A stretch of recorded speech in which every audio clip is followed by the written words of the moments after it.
Hey YouTube, Chelsea's Reads here. So I am back to work. I'm a teacher, as I've said in other videos, and things got a little crazy there. And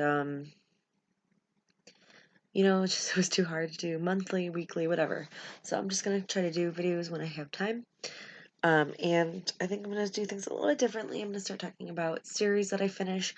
Because my issue is like by the end of the month, I can haul books really quick. I donate them to libraries, to people, and things get in the way that way. Or I just don't have books to show off and talk about or whatever.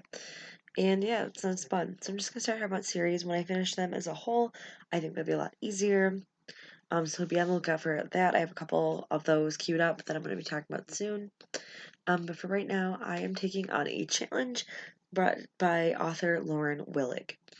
She's the author of the Pink Carnation series. It's a series that I have read, and because it's 12 books, she has challenged everyone to read one of her books in the series a month to last a year for the read. For me, because I have already read this series, it is going to be my year-long reread. I'm a little bit all over the place today. I am so sorry, but I just wanted to kind of get this video out. So the first book that I read for January is the first book in the series. It is The Secret History of the Pink Carnation. It is by Lauren Willig. As you can see, my copy is pretty beat up. That's because I read this a very long time ago. Like, it looks like a chunk is missing up here. The edges are all pretty frayed. And then, like, there's a chunk missing on the bottom. The spine's still intact because I take it out the spine. The first time I read this was back, like, when I was in high school in 2007, and I, for some stupid reason, decided to make a drawing in the back of how I thought Amy looked, because I wanted to forever cement the stupidity in a book. By stupidity, I meant my drawing. So you guys know whenever you go into a reread, it's always kind of like it's like a gamble because you're not sure if that love is still going to be there. And for a very long time, I have said, praised this book and everything. So going back in, I was a little bit scared. However, this book did, spoiler, live up to my expectations. I'm just going to throw a spoiler warning out there in general because I don't know how to not talk about spoilers. So a lot of this book on Goodreads doesn't have the best of reviews, and I think that's just because of expectations people have going into it. This is like a story within a story. So it starts off with grad student Eloise. She is in Britain, I think. And she is writing her dissertation, and she wants to figure out the secret history of the Pink Carnation, who is a spy during Napoleon's time. So to do that, she contacts the last surviving family members of the Selwick line, which just happens to be an old lady and her nephew. So this old lady invites her to her home to go through her name is Arabella. She invites Eloise to come over to like go through her papers, and she's technically going through letters and diary entries. The story is not written in that format, although that is the premise. It's written just as a normal book would, which I appreciate because I'm not really a big fan of diary format. So then we go into the story of Amy, and she is going back to France. She's half British, half French. So she's finally going to be reunited with her brother after all these years of, during the war, she was put away. She was sent away, after her family was killed and stuff. So she finally gets to go back to see her brother. This is during the reign of Napoleon. The Scarlet Pimpernel at this point has been unmasked, I believe. So he's out of it. And then this new spy, the Purple Gentian, has risen from that, and it's Amy's goal to join the League of the Purple Gentian. She wants to be a spy. She wants to help take down Napoleon Bonaparte.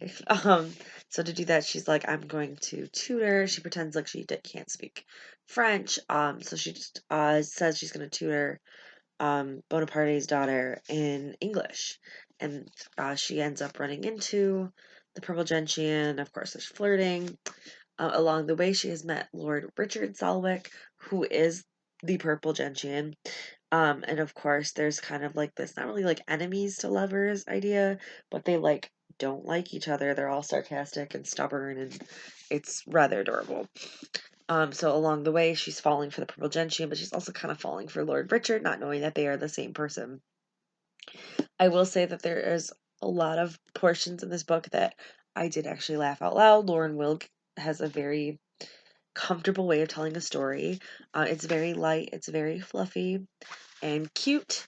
This definitely, it was still a 5-star read for me just because it was so easy to get into. The characters are so likable. Every book in this series follows a different character. So this one again was the romance of Amy and Richard. You see how the Pink Carnation came to be, and how it started out of necessity, um, and how like it was Amy's idea, but Amy passes the idea of the Pink Carnation, because she wants to be with Richard. She wants to marry Richard. She leaves her ideals of spying behind, realizing that's not really a life she wants anymore. Now that she met the love of her life. Um, but Amy was really, she's like really funny. She's always trying to get involved in these spies and prove that she's like worthy of it throughout the entire book. Of course, there's all this not so smooth sailing along the way because she actually doesn't know what she's doing. We are introduced to Jane, who obviously plays a bigger part in it. This is the only thing that maybe I'm just misremembering because I know Jane's chaperone is named Miss Gwen, and she's kind of depicted as an older woman in this. Like, she always has this umbrella and she's like, young man, and she's like slapping people and poking people with her parasol. But later in the series, she ends up getting her own book. And I guess, like, even just from the way she's described and her actions and gestures in this book, it made me think of her as like an old matronly woman. But I'm pretty sure in her book, like, she's only in her 30s or something. Like, she's not like super old, like, which is what, like, I kind of got like grandma vibes in this one. And I don't think that's the case in the end. So that's just something I'm gonna have to look for because I know she continues to be a part of these books and a rather large part of these books. So I'm just gonna keep an eye on her, especially the next book. Um, and the next book I think is about Richard's sister. We do get introduced to quite a few of the guys that I know get the first couple books. Um, Jeff and Miles are all in here. But everyone, like this book, Jeff and Miles were kind of like interchangeable. They weren't very distinctive. They were Richard's friends, but Richard was very distinctive from the two men. Um, and I just thought like things were pretty cute. Even Eloise and Colin, even in the modern world, their story was really fluffy, and you obviously like it's a romantic comedy. You know where this is headed. But I really still recommend this series, and I am excited to continue reading this. So in February, we'll be moving on to book two. Book two is The Mask of the Black Tulip, I believe. Yes, The Mask of the Black Tulip, and I believe the Black Tulip is, um, if I'm remembering correctly, the Black Tulip becomes like the villain. I mean, Napoleon is the villain, but I think the Black Tulip is more of a series villain, and I believe that gets established in the second book. So there is the one scene that I didn't really enjoy is like the commander of the police when he captures Richard, who unmasks himself to save Amy, of course.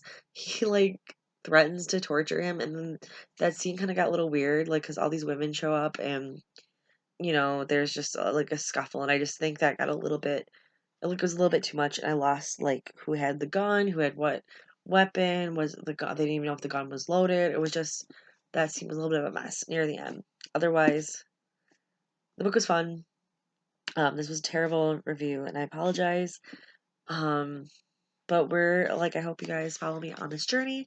And if you want to do your own read along of this series, she had suggested starting in February, so then you'll read the last book by Valentine's Day of next year. So this was quite the trip. We'll see you next month with the next book. Thank you.